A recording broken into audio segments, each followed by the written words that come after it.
Vi skal nu høre Eilert Birk Hansen, som dengang var kontorist ved DBJ. Han bliver her spurgt, hvornår han startede sin ansættelse inden for jernbanerne. Jo, det var i det herrens år 1937. Efter bestået realeksamen, så fik jeg beskæftigelse ved de bornholmske jernbaner på hovedkontoret i Rønne. Og chefen dernede, han hed Ødbersen, han ansatte mig som kontorist, som det hed dengang. Det vil sige, man var ikke først ansat i en tjenestemandsstilling eller noget, man var ikke elev. Men jeg var jo glad for at få noget at bestille, så jeg tog imod det der, og der bestod med at arbejde i for det meste at køre i byen. Men vi havde for eksempel det, at vi en gang om ugen hver mandag, der fik vi sendt ud fra stationerne. Der fik vi sendt med deres regnskab og så en pengepose med penge i. Og de penge, de skulle selvfølgelig indsættes på en konto i banken. Og der havde vi 3 banker dengang. For Nexøbørnen, det kom i Handelsbanken, og Gudhjembørnen kom i Andelsbanken, og Ørlingebørnen kom i Bornholms Låne og Diskontobank, som det hed dengang. Og det var altså mit job at køre op med de pengeposer og aflevere til kasseren i banken. Og så blev de åbnet i banken og konteret, og så om eftermiddagen, så kørte jeg op og hentede de tomme poser, og så blev de sendt ud til stationen igen i nogle mapper til stationen. Et andet job, det var for eksempel vores senere chef, Ludvig Mahler. Han lavede som bekendt den der Krøllebølle-figur, og der gik der en serie i de 3 dagblade, vi havde dengang. Der var Bornholms Avis, det var et konservativt organ, og der var Bornholms Tidende, det var et venstre organ, og så var der Bornholms Socialdemokrat, det var jo et socialdemokratisk organ. Og der havde vi så en første annonce i, som der relaterede til DBJ, de bornholmske jernbaner, med Krøllebølle som den gennemgående figur. Han havde så en boble hver dag. Der var så lavet nogle klichéer, som det hedder, som der var på størrelse med en tændstikæske. Og så fik jeg altså til opgave at køre rundt til de 3 blade og bytte de klichéerne om, sådan så de kom til at stå for, at der ikke var den samme klichéen 2 dage i træk i hvert blad. Så, altså det hed sig, at man var kontorist, og man lavede selvfølgelig noget kontorarbejde, noget talarbejde, men hovedkontoret, der varme giveren, det var kakkelovne, og der var blandt andet så kontoristen, altså yngste mands opgave, det var at fyre i disse kakkelovne. De var blevet tændt op om morgenen ud af rengøringskøn, men så var det kontoristen, yngste mands opgave, at hente kul i kælderen og lægge kul i kakkelovne. Altså det var, og så med at køre i byen, forskellige andre, så egentlig kontorarbejde, det havde man jo ikke, men så på den anden side, så kom man jo ud og lærte jernbanens forbindelser og tjene bankforbindelser. Ikke på direktørplan selvfølgelig, men vi vidste jo, hvordan det foregik i en bank med de 4 ting. Og lige kom ud på redaktionerne, eller ekspeditioner, på bladekspeditionerne. Så meget af ens tid, det foregik jo på ens egen cykel i den tid, ikke? Og man må så tænke sig på, at som en kontorist, ja, der skulle man jo være, på den tid, der skulle man være finklædt. Jeg kan også, jeg havde jakkesæt på, jeg havde også slips på, og ligge og køre rundt på cykel i Aslers vejr, det sådan ligesom passede ikke sammen, den påklædning der. Nå. Men så blev jeg ansat som elev, den første trafikelev efter 1919. Og når man så blev trafikelev, så skulle man ud. Nu har jeg kun været på hovedkontoret i Rønne, hvor jeg beskæftigede mig med sådan, ja, hvad man nu havde, det var med statistik og forskellige ting. Nu skal jeg ud og lære egentlig jernbanearbejde, altså hvordan det foregik ud i det pulveriserende liv. Så jeg blev sendt som elev i 1939 til Aakirkeby. Det var dengang vores største trafikale station. Altså det var der, som bekendt, så udgik der et tog fra Nexø, og et tog fra Rønne, og et tog fra Gudhjem. Samtidig, og de mødtes så i Aakirkeby, og som følge der, så var der en temmelig, efter vores forhold, stor sikkerhedstjeneste. Vi havde en kommandopost ude på perronen, hvor den vagthavende, altså mig eller stationforstanderen, vi stod og dirigerede toget ind ved hjælp af elektriske signaler, indkørssignaler. Og vi havde også nogle vejoverskæringer med blinklys, det vil sige altså de advarselslys, der er for den kørende trafik, der krydser i jernbanespor. Det skulle vi også passe. Så det var et temmelig efter vores forhold ansvarsfuldt job, og var vagthavende på stationen og dirigerede togen ud af. Der var jo nogle signaler, sporskifter, som der skulle stå i en ganske bestemt retning. Så det er jo klart, når toget kom fra Rønne og skulle køre ind i Aakirkeby, så skulle det skulle lige sænge på det spor, hvor det tog nu skulle være. Og så skulle det sporskifte, det skulle så skifte som, sådan når toget, der skulle til Rønne, det tog, der kom fra Nexø, det skulle kunne køre til Rønne, ikke? Og de sporskiftesignaler, det var jo, de skulle stå i en bestemt retning, eller i en bestemt stilling, selvfølgelig. Og det var alt sammen det var ikke automatisk.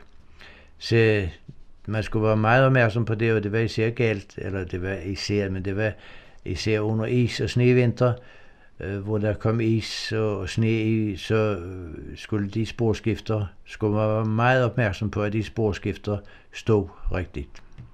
Nå, men der skete heldigvis aldrig nogen ulykker, og jeg har aldrig haft nogle tragiske oplevelser med sikkerhedstjenesten i Aakirkeby. Der var, altså man lærte jo forskellige folk at kende, som der tit og ofte kørte med toget. Vi havde blandt andet en dame, der boede i Klemskov, vi kaldte hende for Dukke Lise. Det var en, som der tog ud og, ja, man kalder for sådan håndspålæg. Hun havde altså nogle evner, så hun kunne ved at lægge sin hånd på folk, der levede inden i sygdom, så kunne hun helbrede og kurere dem. Og hun kom tit og ofte igennem Aakirkeby og skulle skifte til Gudhjembanen for eksempel. Og nu var det sådan, når vi havde 3 tog på en gang, så den vagthavende opgave var blandt andet at passe på, at folk ikke gik over sporet lige ud foran et tog. Det kunne meget nemt sige, ikke? Men så var der en gang, så stod der en kor med krægen. Den var kommet hjem til mig. Og det var lige sidespring. Men så var det til jul et år i forbindelse med Dukke Lise, så kom hun hen til mig på perronen og overrakte mig en blå konvolut, som jeg ikke måtte åbne, før jeg kom hjem. Nå, det gjorde, når jeg så kom hjem og åbnede den, så lå der, og det var der i 40'erne, så lå der en 100-kroneseddel i. Og det var jo en ret betragtelig gave på den tid. Så kontaktede jeg jo hende, første gang jeg så hende, og takkede, og så spurgte jeg, hvorfor hun betænkte mig med så stort et beløb til jul. Jeg havde jo ikke noget med hende, undtagen vi sagde goddag til hverandre, når vi så hverandre, når hun var med toget. Så sagde hun, jo, det skal jeg sige dem, for dengang så sagde man dit til hverandre. Det skal jeg sige dem, de har reddet mit liv. Nå, det var jeg ikke selv klar over. Og så vil hun påstå, at jeg havde forhindret hende at gå over sporet, og derved kunne risikere at blive kørt ned. Jeg havde reddet hendes liv blandt andet. Det var jeg slet ikke klar over selv, ikke? Men det sagde lidt om hendes indstilling for forskellige der. Altså, hun var som sagt det vi kaldte for, på det tidspunkt kaldte man hende for en klog kone, ikke? Altså en, der kunne helbrede og kurere folk ved, og hun havde altså nogle emner, der gjorde, at hun kunne kurere folk. Og hun tog ud med toget hver dag, og næsten på hele Bornholm, og hun var så dødtræt om aftenen, fordi hun havde afgivet så meget af sin energi for at kurere andre mennesker. Efter at have aftjent min værnepligt fra 41 til 43, så kom jeg tilbage til jernbanen, og så kom jeg ud på afløsning. Og der var jeg blandt andet nede på en lignende station, der hedder Pilemølle. Det var ikke nogen station, der indgik i sikkerhedstjenesten i den forstand. Så de havde aldrig afløsning, og de tog aldrig fri heller, dem der betjente, ekspeditricen der betjente stationen. Der boede en ekspeditrice, og så en børneformand, Brexit. Og jeg kom derned på afløsning. De skulle have sølvbryllup i september måned.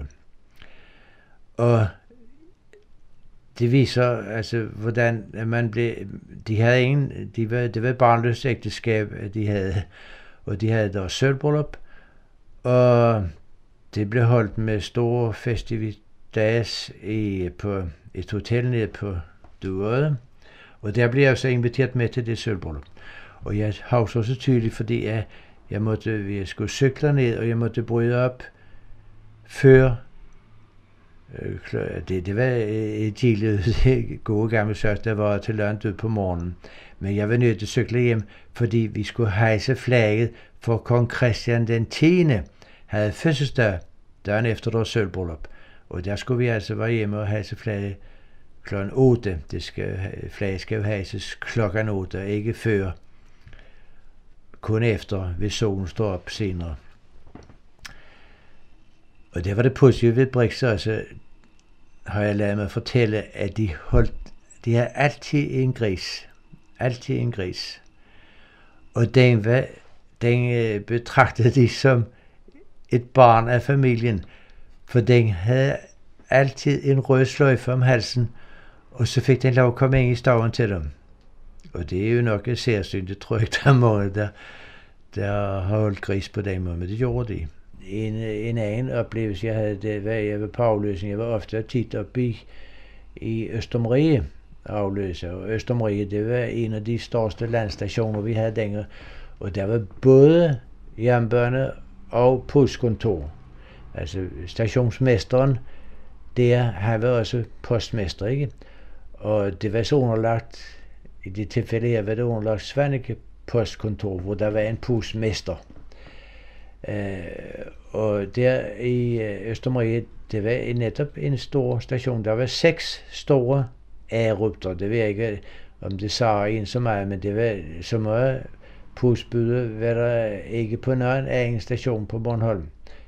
Altså, nu snakker jeg ikke om Rønne postkontor, Kirkeby postkontor, men altså ude på landstationerne. Og derfor så var der, men så foruden at man skulle varetage sælge billetter og betjene folk med jernbane, trafik, så skulle man også betjene dem med post. Altså, det var egentlig vigtigt. Dengang havde folk jo ikke sådan, som de har indrettet nu med. Dengang foregik jo alt over postkontoret med en folk sendte penge til en anden på, der blev opkrævet op med post på. Men så var det netop ude på landet. Det var en anden måde, end som du kom ind på Rønne postkontor, hvor alt foregik efter, der indleverede du pakker, og der indleverede du det, og der fik du udbetalt postanvisning. Her foregik det med en lem, der var i døren ind til kontoret.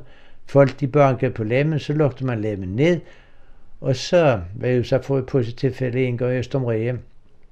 Så kom der en ældre dame, så lagde hun 10 kroner på lemmen, og jeg tjekkede på hende, jeg spurgte, hvad hun skulle have sådan. Hvad jeg skulle have, det var der ikke noget at spørge om. For hun skulle sende 10 kroner til Sænger i Rønne, det vidste jeg vel nok. Det burde jeg vide jo, ikke? Altså, det var, hun kom hver en gang om måneden, og så lavede hun 10 kroner, og så vidste stationsmesteren, at den 10 kroner, den skulle have udfyldt en postanvisning på en blanket, og så skulle det sendes til som afdrej på hendes syngemaskine til en, der hed Sænger i Rønne. Men det kunne jeg jo ikke vide som en fremmed, der kom på afløsning, vel? Og så er der mange, vi havde blandt andet også en stor del, nu var Østermarie en stor, efter vores forårsstation. Dengang foregik transport til svineslagteriet i Rønne. Svin, de blev transporteret med jernbane, ikke?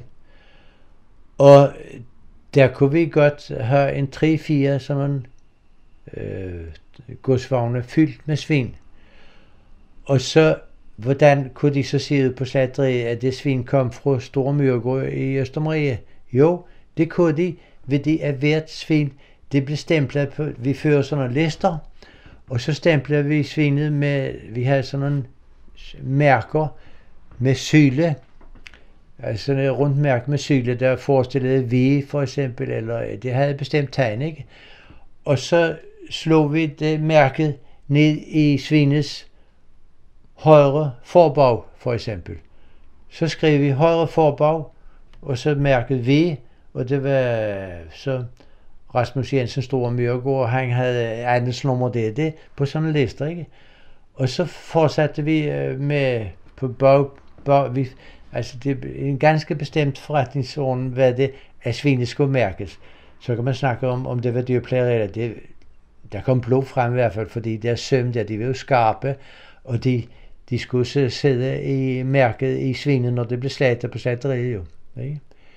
Og det var altså også en, som man som ung afløser der kom ud og skulle deltage i det. Og der kom selvfølgelig en mand fra børneafdelingen og forestod det rent praktiske med, at altså svinet skulle læses ud hestevognen, som bonden kom med. Og så skulle det ned, og så skulle det stikkes, og så havde vi sådan nogle svineramper, hvor svinene gik i, indtil, og så skulle de svin læses op i jernbanevognene. Og der skulle man passe på, om sommeren ser, at der ikke kom for meget svin i vognen, for så kunne de selvfølgelig på grund af varmen, så kunne de dø. Det skete jo sommetider, at der var svin, der var døde, når det så kom frem til slagteriet, ikke? Det var en station, hvor der var ufattelig meget at bestille, fordi det var en efter forholdene ret stor handelsby, Østermarie, med flere forretninger og håndværkere og handelsdrivende, og så var der også en stor postekspedition. Så det var altså, man var i funktion fra tidlig om morgenen, 6-7 til kl. 10-11 om aftenen, ikke? Så der var nok bestilt for sådan et ungt menneske. Men man glæder sig altid til at komme derop, fordi når man var deroppe på afløsning i 8-14, der fordi stationsmesteren i den tid, han var ofte sygemeldt. Så glædede man sig til alligevel at komme derop, fordi man blev faktisk betragtet som en søn i huset. Nu var de havde ingen børn selv, Kelsens der. Men for det første, så skulle jeg overnatte på stationen. Og om vinteren, så var det et koldt værelse, som ikke blev benyttet ellers. Men man kunne være sikker på, at der var altid mindst 2 varmedunker i sengen, sådan så man gik i en seng, i en dejlig lymseng. Når man stod op om morgenen, så deltog man i familiens morgenbord, med hvad der til høre, og fru Kelsen, hun var den gamle skolen, der satte ære i at lave alt det, hun kunne i pålæg selv. Jeg mindes hendes dejlige rullepølse. Og så blev vi behandlet på en meget familiær måde. Det var under krigen, jeg var oppe på, og der var jo stationsmesteren Kelsen. Han havde jo et godt forhold til byens købmænd, og man kunne ikke få tobak og tobaksvarer sådan på legal vis, hvad man ville under krigen, men der var jo kort. Men Kelsen, han havde altid, og jeg røgte pive dengang, han havde altid, så man kunne få en pakke rigtig tobak og røg dengang, når der havde Singleton. Det forekom i sådan nogle plader i blikæsker. Det var sådan en æske til 50 øre med 42 gram tobak i, og det var en nydelse. Og jeg erindrer nemlig senere, når jeg kom på jernbaneskolen i Faaborg, det var i 1941, og det var altså med elever fra hele landet, fra forskellige privatbaner i Danmark, ikke? Og der røgte jeg pive, og jeg havde den der tobak med pladetobak, og det var der mange andre eleverne, som de røgte op pive, men de kunne ikke fremskaffe så fin tobak. Og så var der en, han hedder Kammer, han var fra Horsens privatbaner. Han plejede altid at spørge, ofte så sagde han, giver du ikke en pive tobak, Bornholm? Jo, så fik han sådan en plade, ikke? Men så på et tidspunkt synes jeg, at det kunne være ved at blive for meget det gode. Så, ja, det er med skam beret altså, så synes jeg, nu skal jeg skulle give ham en lærestreg. Så spurgte han efter tobak, han så ved siden af mig. Så spurgte han, om jeg kunne give ham en pive tobak. Og så havde jeg altså snittet noget ud af min skoletaske, det var rigtig læder. Og det læder, det lignede jo akkurat det der pladetobak. Så gav jeg ham en stopbrød der, når han spurgte, og så prøvede han på at sætte ild til. Men det kunne han selvfølgelig ikke, for det var jo læder. Så sagde han til mig, jeg kan høre for mig nu, så sagde han, det er noget god tobak, du har, Bornholm. Så det kan jeg sgu godt forstå, for det var et stykke ud af min skoletaske. Der havde jeg forresten også en anden oplevelse, og det var omkring juletider, at jeg var på afløsning der. Der var stationsmester ikke i Sjø, men jeg var altså som assistance, fordi der var meget at lave op til julen, ikke? Og så toget, det var et persontog, men de havde ofte sådan godsvogne med, som skulle sættes ud på de forskellige stationer. Og så var der en der, så skulle vi have en vogn ned til, der var en pakkesforening, altså en korn- og foderstofforretning, så skulle vi have en vogn sat ud derne til. Og nu var det jo persontog, så hvis det var rigtigt, så skulle det rangeres ned på det sidespor, som lå et stykke væk fra selve stationsarealet, ikke? Og så brugte man det, at man slog vognen ud, som man sagde. Det vil sige, at toget, det kører frem, nu skulle det til Gudhjem, så kører det lige frem og stopper, og så bakker det hurtigt, og så kobler man den vognen ud, som skal blive i Østermarie, og så skulle jeg springe op på den, og det var sådan en åben godsvogn, og det var om vinteren, hvor der var sne, og jeg havde træsko på, og så skulle jeg springe op, og der var bare sådan et lille, ligesom et udformet stykke, hvor man kunne stå på trinbrættet, og så kunne man betjene den udvendige bremsen på godsvognen. Og så aftaler vi det med togføreren, at han kører frem, og så bakker han og slår vognen over. Og så skulle jeg stå på stationspladsen og springe på den vognen der. Men så på grund af snevejr, sne under træskoene, så forfejlede jeg springet og kunne ikke komme op på vognen. Og resultatet var, at vognen den fortsatte videre uden mig. Og så ender den nede i Pakkesforeningens spor, og den løber ud af sporet, og så rammer den en elmast, som bliver knækket, og elledninger bliver, og den ligger helt, og det var i december måned klokken efter mørkets frembrud.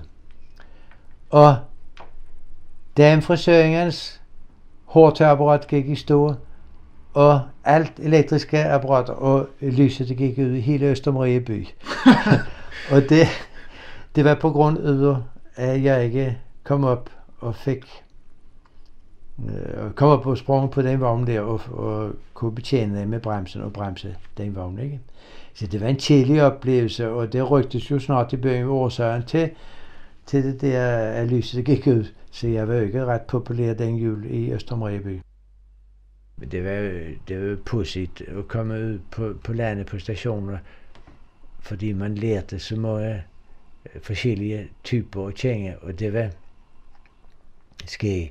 altså der var hemmelig forskel, ikke alene på den måde man snakkede på, men for eksempel her på Jørlinge på Nordlandet, og så i Aakirkeby midt inde på øen, og så i Gudhjem, altså og rettighed på landet. Man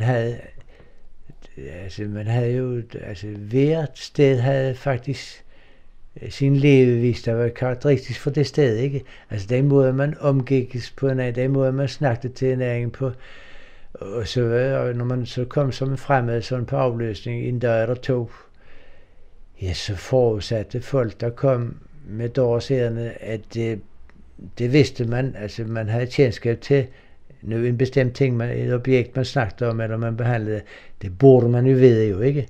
Ligesom når du kommer ind på dyrskue, at de står og snakker bønderne om deres kvægkreaturer. Og hvis du så prøver på at snakke med om det kan du kun, hvis du har kendskab til, du ved, hvad en ko sidder, en kalv og en kvæg for, ikke? Og så det er jo det der, det synes jeg, at jeg har haft meget glæde og fornøjelse over min tid ved jernbanen, at man som ung blev sendt ud på afløsning og fik lov til at opleve forholdene i Østerlostes. Der var det sådan, ikke? Og kom du ned til Gudhjem, der var det sådan, ikke? Og i Pærsker, der gjorde man ikke sådan. Og, altså det har jeg for så vidt kommet til at tænke på mange gange, at ikke alene at det er dejligt at have oplevet, men også det at træffe mennesker, som der viser sig, at de er forskellige, ikke? Og der var en tid, at jeg gik sådan til travløbning i Almindingen, fordi der fik jeg lejlighed til at træffe mennesker, som jeg havde været, de kendte inden for jernbanetiden en gang, ikke? Eller så senere så kom jeg over i fiskeribranchen, ja, så mødte man noget nede fra Årstølle, og ingen på travbanen, ikke? Og så fik man spik om, kan du også dengang. Og det er meget sjovt. I stedet for, jeg har der et familiemedlem, der bor der i vores barndomshjem og har boet der i alle sin 10-60 år. Det begrænser, hvad de har haft lejlighed til at se og opleve. Ja, også selvfølgelig, de kommer uden for døren, altså, men ved det, at vi har boet forskellige steder på grund af med arbejde, nemlig, så har vi været nødt til at flytte hver 7. år.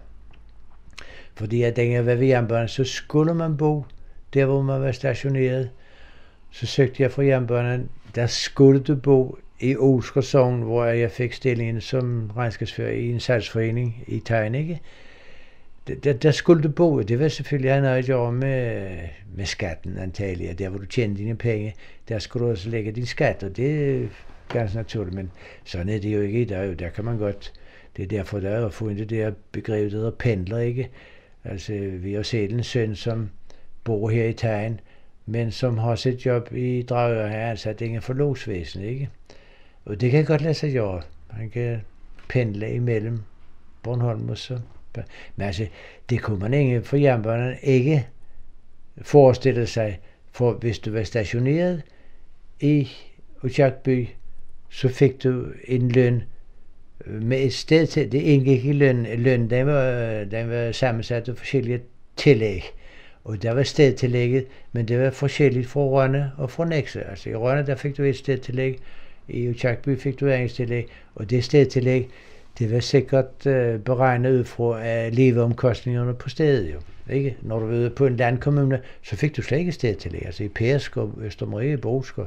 Men hvis du var stationeret i Aakirkeby, så fik du et stedtillæg. Var stationeret i Rønne, fik du et større stedtillæg, og i Nexø fik du sådan midt imellem. Og det har man, det ved jeg ikke, om man har længere, det tror jeg ikke, noget der er stedtillæg. For i dag kan du godt bo i Svanike, og så har det arbejde i Rønne eller omvendt jo. Så, men sådan var det dengang ved jernbanen. Det var det også ved postetaten, ved jeg. Ja, hvis du var en stilling i Rønne, så skulle du altså bo i Rønne. Ud af rent praktiske grunde, og også ud af skattemæssige grunde jo. Vi havde en togfører i Nexø, som har virket sådan lidt distræt. Og så var det sådan, at når folk de stod på et trinbræt, altså ude på linjen, og skulle til Aarhus, så skulle de løse billet, hvis de ikke havde en returbillet, vel? Og så var der en søndag aften, stod på i noget, der hedder Tvillingård. Det er lige et trinbræt, sådan et par kilometer uden for Aakirkeby.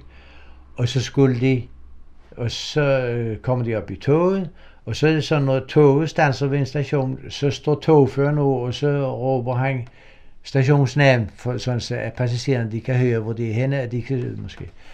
Og så var der også nogen, der stod på i Tvillingård, og de stod på toget, så sagde jeg, god aften, der, hvor de skulle hen. De skulle til Tvillingård. Til Tvillingård, sagde jeg så. Til Tvillingård, og det lå lige ved siden af jo ikke.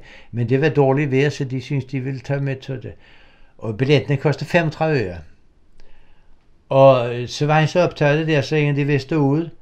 Så var det jo i Småringer, ikke? Toget standser, og så står han ud, så i stedet for at gøre det Småringer, så sagde han, 35 øre, gør han så højt op, så folk kan høre ikke i toget, ikke? Jo, der er jo god meget pudsige vendinger med ham. Han vil sige, at jeg er sådan glad for damer, og så når folk de skulle stå på i toget, og så sagde værsågod på det, god plads og dejlig varme, og så ledte han, ja nu er det her jo ikke fjernsyn, men så ledte han altså de kvindelige passagering på en måde, som ikke var højst nødvendig jo. Og så har vi jo i Nexø, der har vi jo en stationforstander, der hed K.T.H. Petersen. Og han var ungkald til langt op i sine gamle år. Han blev gift, men for det meste af sin tid, der var han ungkald. Og han var en præstesøn. Hans far havde været præst i Østermarie i sin tid. Og han holdt meget, når han snakkede med folk, så snakkede han sådan dansk, men han holdt meget på, at hvis man var Bornholmer, at man udtrykte sig korrekt. Altså for eksempel skulle man ikke sige til ham, ja nu portør det han er ikke her der, for det han er syg. Han er syg, han er syger. Så altså på Bornholms, der hedder en hankøn, det hedder syger. Og ligeledes, hvis folk der ventede passagerer med toget, og hvis toget var forsinket, så kom de ind på stationen, så sagde de, hvor lavede tid der tog ingen, det skulle være en timedragning, men klokken var overskredet. Så spurgte de ham om, hvornår toget kom. Så sagde han, ja, det er faggerne. Og så stod han så lige løvrød på, hvad folk de skulle spørge om, hvad det betød jo, ikke? Altså på Bornholm, det betyder det, at det er i nærheden, eller det er ved at ankomme, ikke? Men det morede ham og sagde, det er faggerne. I 1945, dengang freden opbrændt, der var jeg stationeret op i Sandvig. Der afløste jeg i Sandvig, altså ham der havde Sandvig stationsmesteren der, han havde fri, og så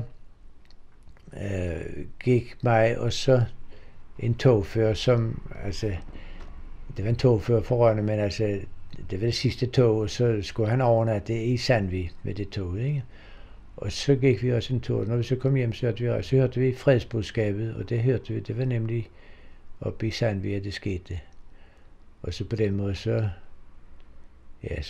blev jeg trukket ud af jernbanens tjeneste, fordi ham, der havde stationen der på stationsmester, han var meget involveret i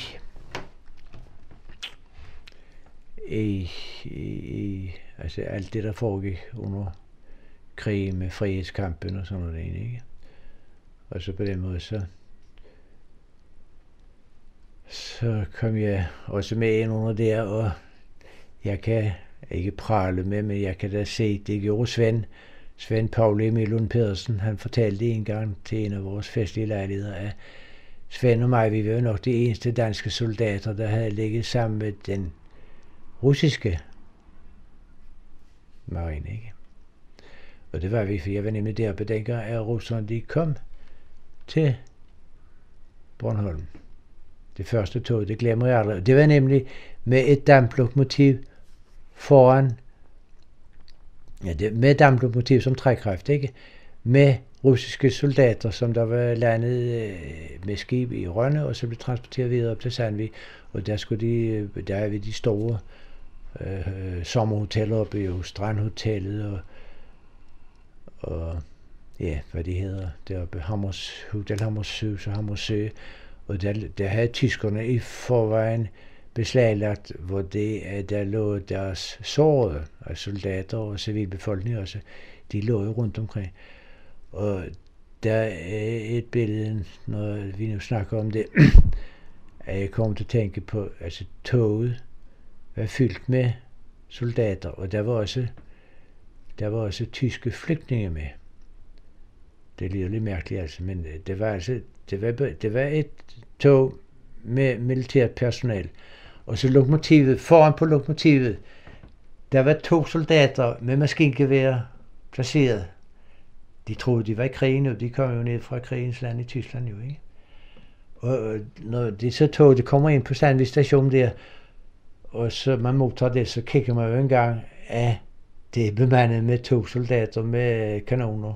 Og de var jo latte også selvfølgelig. Men det var ganske almindeligt, når de bevægede sig frem, så skulle de jo dækkes, hvis der nu var en fjende, som ville skyde dem, ikke? Og der glemmer jeg aldrig, jeg synes, jeg havde, at der var en, altså så gik de altså ud af toget, ikke? Og så var der nogen, der ikke kunne være en hjælp gå ved, så blev de lagt ind i ventsalen. Og så var der en soldat, der stod uden for ventsalsdøren derude på perronen. Og han blev stående der, det så sådan mærkeligt, påfaldende mærkeligt ud. Og så var der en befalingsmand, der kom hen til ham og sagde, at nu måtte han se og slutte op om der, hvor han hørte hjemme. Men det ville han ikke.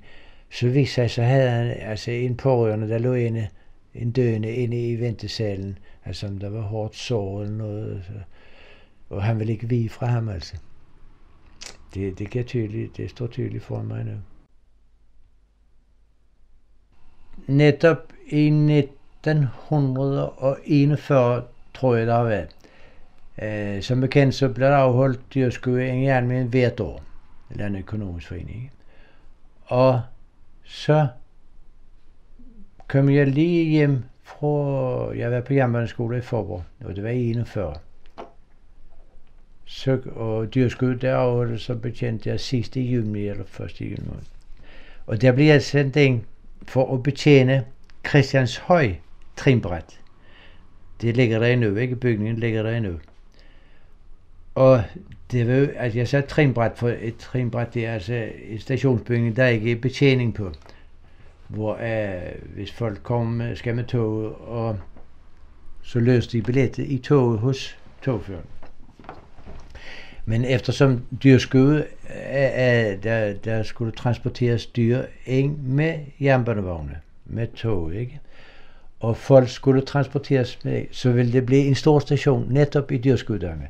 Så bliver jeg sendt ind der et stykke, nogle få dage før dyrskuet, for at betjene stationen. Og jeg havde tilrettelagt det hele, men så på grund af, altså der var 41, hvor der var krig, så blev det aflyst med deres varsel, dyrskuet. Der havde jeg ellers lavet en bunke til, og jeg synes, det var sjovt, jeg skulle ikke betjene stående station, ikke? Så det kan jeg godt huske, så jeg har altså haft fornøjelsen at ringe og skulle betjene den. Og det er nemlig så skægt, for det er, når vi jernbanen, der kommunikerer vi på telefon med tjenestetelefoner, ikke? Vi ringte ikke op til hinanden over telefonnettet, men rent tjenestligt, der havde vi, og så havde vi signaler jo, hvor vi kunne ringe, vi kunne kalde hinanden med signaler, ikke? Aakirkeby, det var for eksempel en kort og en lang. Og Løbæk, det var en kort og en lang og 2 korte, og Persker en kort og 2 lange og en kort. Altså morsesignalet jo, ikke? Næste, det var en lang og en kort, ikke? Og så ringte vi bare på telefonen, brrr, en lang, og så drr, det var næste. Og så hørte næste, alle stationer hørte det jo, ikke? Og så kunne man selvfølgelig stå og lytte, hvis man ville. Og så var nemlig så sket, netop til de der dyrskud der, så trafikkontoret i Rønne, som ledede trafikken, der holdt man jo altså i togen, der førte man jo rapporter over, hvor mange passagerer der var i togen, ikke? Og så vidste man jo, hvor mange passagerer man havde fragtet til Christianshøj, og så vidste man, at de passagerer skulle tilbage igen, og hvis det så blev udventet regnvejr eller noget, så folk der cyklede derind, så kom de ydermere. Men så har vi en gammel togfører, der hedder Lindgren, og han stod så stod trafikkontoret og snakkede med ham. For det var nemlig sådan, at Christianshøj ligger på Gudhjembanen, og så du kunne ikke ringe fra Rønne til Gudhjembanen direkte. Du skulle ringe til Aakirkeby, og vi havde telefon både til Gudhjembanen og til Leksebanen. Så skulle vi lave det som en omstilling der. Så trafikkontoret, de vil snakke med Christianshøj, de ringer til Aakirkeby, og vi ringer Christianshøj op, og så tager den togfører der, han står der og snakker. Så snakker de om det der passagerantallet. Ja, men så sagde han til ja, og så er det der 3.000, der går ind i Almindingen fra sidste år. Altså, man havde beregnet, at der så meget, der skulle med tilbage, altså året før, men det var forkert tal, sådan så efter de tal, så skulle der være 3.000, som er ved efterladt ind i Almindingen, ikke? Så det kunne han huske ham der, så sagde ja, så går det der 3.000 fra sidste år, som går her endnu. Tak til Eilert Birk Hansen for hans medvirken.